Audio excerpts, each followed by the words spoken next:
Hey y'all, I'm Nikki. I'm a star director with Tupperware and I'm so excited to show you how to make guacamole today. It's one of my very favorite snacks. And since we're making it ourselves, we're gonna know what's going in it. So first things first, we're gonna use our Power Chef, and I've already got cilantro out of it. I've got the stems off. It's about 1/4 of a cup. If you like more cilantro, add more. If you don't like very much, don't add so much. I'm actually going to make probably about a double batch. And so I don't like a lot of cilantro, just a little. So I'm only gonna put about 1/4 of a cup in for a double batch. And here's your clove of garlic, okay? You don't have to do anything with the clove other than peel it and stick it in here, okay?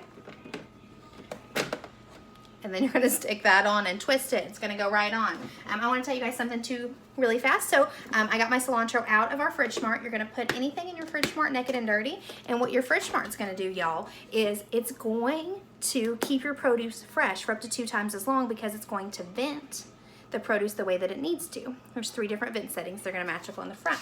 Y'all know cilantro goes bad crazy fast, right? But not in here. So we've got this on here. I washed it and I dried it. And the reason you need to dry your herbs is because if you don't, there's gonna be water on it. It's gonna make like a paste, and that's not what we want. So we're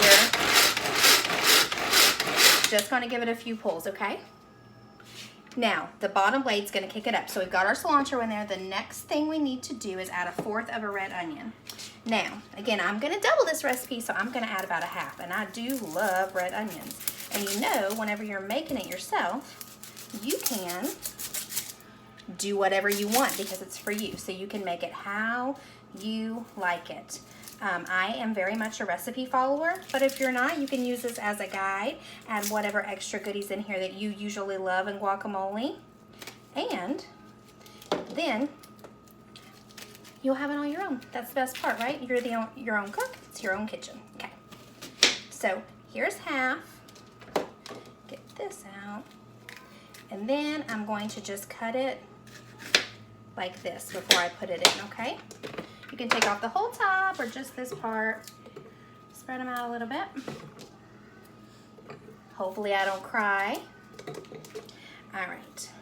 So now our onion's in here, and I'm a recipe follower, y'all. I will totally post this recipe below in the comments. Whole quart. All right, it's just onion.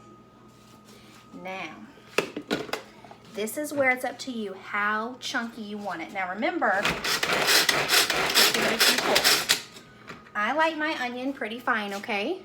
But remember, we're about to put some tomato in here too. And so you're not gonna want it so fine that it's gonna be mushy then, okay? Now you're gonna take your Roma tomatoes. It actually calls for 2, so we're gonna do about 4. And then I actually was planning on making this a couple days ago.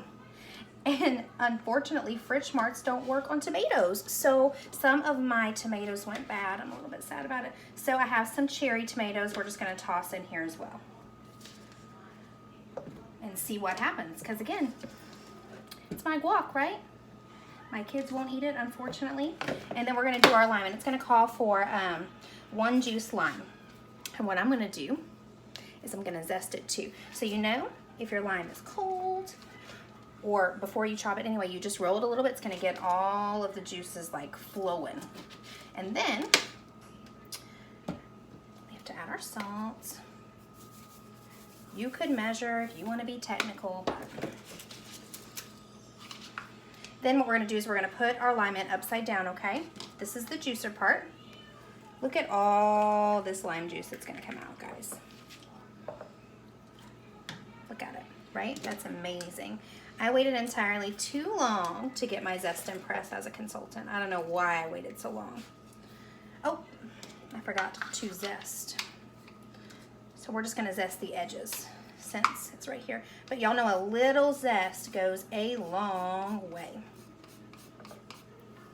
So we don't need that much.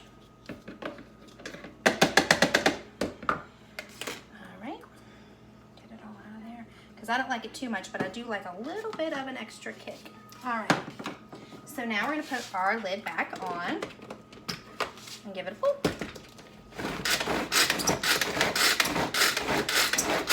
Oh, there we go. All right, so now I do like it pretty mushy. That's my game plan. I like it pretty darn mushy. And so now it is Like that. Doesn't that look yummy? So we're gonna put this into the bowl first.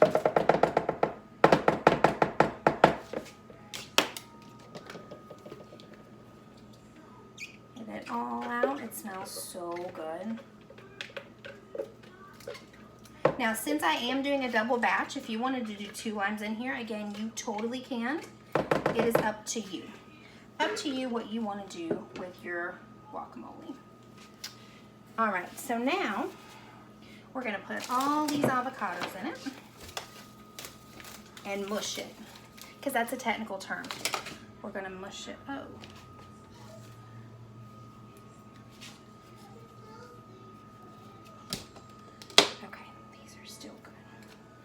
And y'all know that fancy trick where you can totally turn it in here? I can't do that.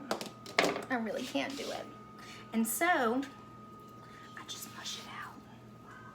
You can get a fork. You can do it however your heart's content is. But I did wait too long to make this guac.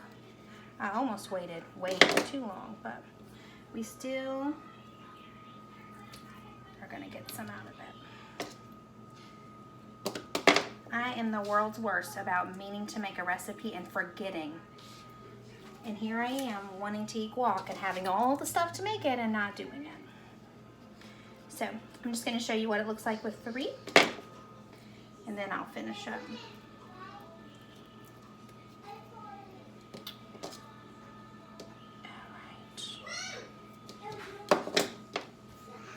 All right. Now we're going to do this. And then our amazing masher. I was so excited whenever Tupperware brought this back out because I love it.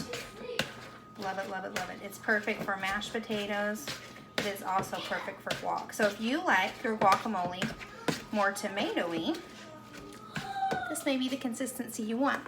If not, you can add some more. You can make it yours. But how easy was that? We know exactly what's in here, and it's